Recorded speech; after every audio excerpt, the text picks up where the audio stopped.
सुबह खैरियत तो है? आए ना, आए, चले बैठे। मैं यहाँ बैठने के लिए नहीं आई,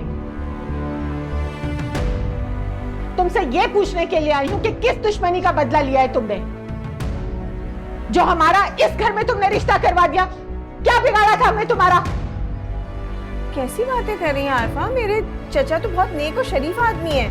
नेक लोगों की बेटियां इस तरह खुलेआम चक्कर नहीं चलाती।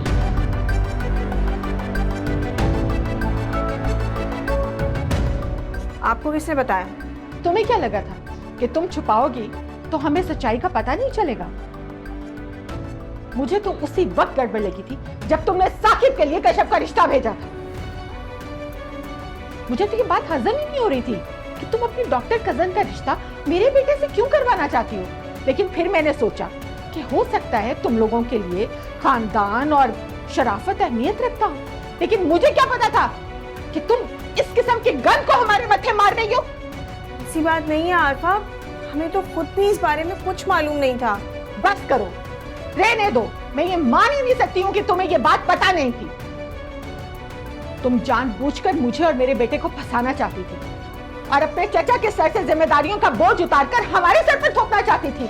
इसके लिए मैं तुम्हें कभी माफ नहीं करूंगी। आरफा बहन, क्या हो गया है? क्यों इतनी जज्बाती हो रही है? आए, आकर बैठे, पानी पिए, फिर बात करते हैं। अब्दुल बारी पानी लेकर आओ जल्दी। कोई जरूरत नहीं है, रहने दो। मैं सिर्फ ये बताने के लिए आई थी कि हमारी शराफत को हमारी कमजोरी मत समझना और अपने चचा को भी ये बात समझा देना और उसकी बीवी को भी। तुम लोगों के खानदान की असलियत बहुत अच्छी तरह समझ में आ चुकी है। अब हमसे किसी अच्छाई की उम्मीद मत रखना। तुम अल्लाह का शुक्र करो शमीम कि सायरा आज भी मेरे घर में है, वरना रजा उसी दिन उसे हाथ से पकड़कर घर से बाहर निकालने वाला था। हम तो पछता रहे हैं तुम्हारी बातों में आकर। तुमने बहुत गलत किया है हमारे साथ शमीम, बहुत गलत। हटाओ इसे।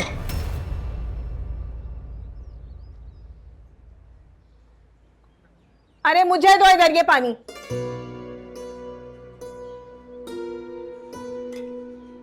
ये सब कुछ उस कशफ की वजह से हुआ है। हर ऐरा गैरा मेरे घर में आकर मुझे बेइज्जत कर रहा है। दुखों में कितनी दरार